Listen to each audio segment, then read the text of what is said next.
सोने और चांदी के बाजार में जो हाल ही में हुआ ना, वो किसी रोलर कोस्टर राइड से कम तो बिल्कुल नहीं था। तो चलिए इस पूरी उथल-पुथल के पीछे की कहानी को समझने की कोशिश करते हैं।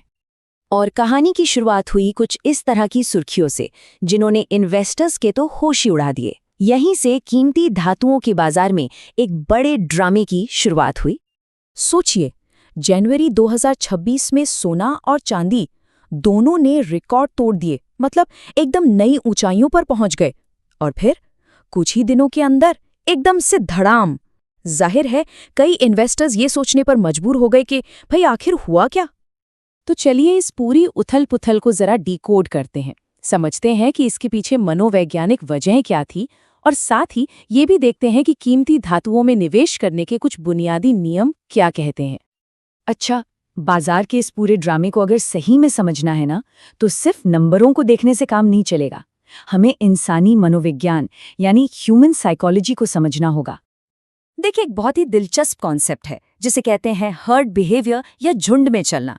इसका सीधा सा मतलब है कि इन्वेस्टर्स अक्सर अपना खुद का एनालिसिस करने के बजाय बस भीड़ के पीछे पीछे चलने लगते हैं। और अभी जो हुआ वो इसका एक परफेक्ट एग्जाम्पल है। एनालिस्ट्स ने भी इस बात को माना कि ये जो बिकवाली हुई ना, ये एक क्लासिक हर्ड रिएक्शन था। मतलब एक बड़ी तेजी के बाद सब लोग एक साथ प्रॉफिट कमाने के लिए बेचने दौड़ पड़े। ये जो हालिया घटना हुई है वो बाजार की दो सबसे बड़ी भावनाओं का एक क्लासिक केस स्टडी है। एक तरफ था लालच, जिसने कीमतों को आसमान पर पहुंचा दिया, और फिर आया डर, वो भी उन मुनाफों को खो देने का डर, और उसी डर ने इतनी बड़ी बिकवाली करवा दी। तो इतने उतार चढ़ाव के बीच ये सवाल उठता है कि लोग सदियों से इन धातुओं पर आखिर भरोसा करते क्यों आए हैं? मतलब इनकी असली कीमत क्या है? इसके पीछे तीन सबसे बड़े कारण हैं। पहला, मुश्किल वक्त में इन्हें एक सेफ हेवन यानी सुरक्षित निवेश माना जाता है। दूसरा, ये महंगाई के असर से बचाने में मदद करते हैं। और तीसरा, ये पोर्टफोलियो में डाइवर्सिटी लाते हैं, क्योंकि इनकी चाल अक्सर स्टॉक मार्केट से अलग होती है।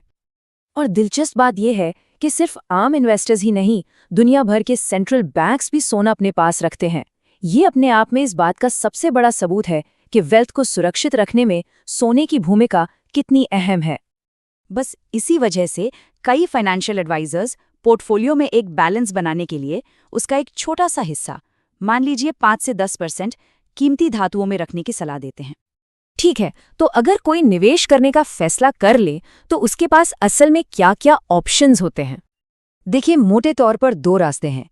एक तो है फिजिकल तरीका, मतलब आप सीधे सोने के सिक्के या बिस्किट खरीद लें, और दूसरा है पेपर एसेट्स में पैसा लगाना, जैसे कि ETF या फिर माइनिंग कंपनियों के शेयर्स। अब दोनों के अपने अपने फायदे और नुकसान हैं। मिसाल के तौर पर जो लोग फिजिकल सोना रखना चाहते हैं वो सरकारी मिंट के सिक्के खरीद सकते हैं। वहीं दूसरी तरफ जिन्हें पेपर एसेट्स ज्यादा पसंद है वो किसी ऐसे ETF में शेयर्स खरीद सकते हैं जो सीधे सीधे सोने की कीमत को ही ट्रैक करता है।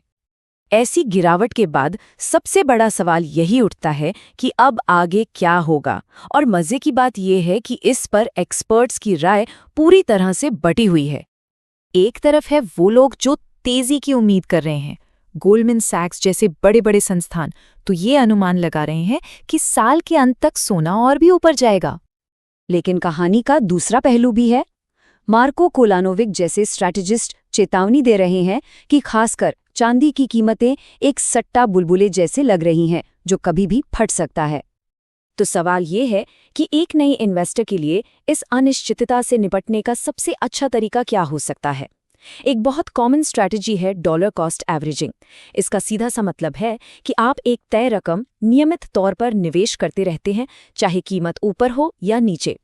इससे बाजार के उतार चढ़ाव का जोखिम काफी हद तक कम हो जाता है। आखिरकार बाजार की ये हालिया उथल-पुथल हमें उसी एक बुनियादी सवाल पर वापस ले आती है, क्या ये कीमती धातुएं सिर्फ एक दांव है या फिर ये एक तरह की फाइनेंशियल इंश्योरेंस पॉलिसी? इसका जवाब शायद इस बात पर निर्भर करता है कि किसी इन्वेस्टर की अपनी स्ट्रैटेजी क्या है और वो कितने लंबे समय के लिए सोच रहा है।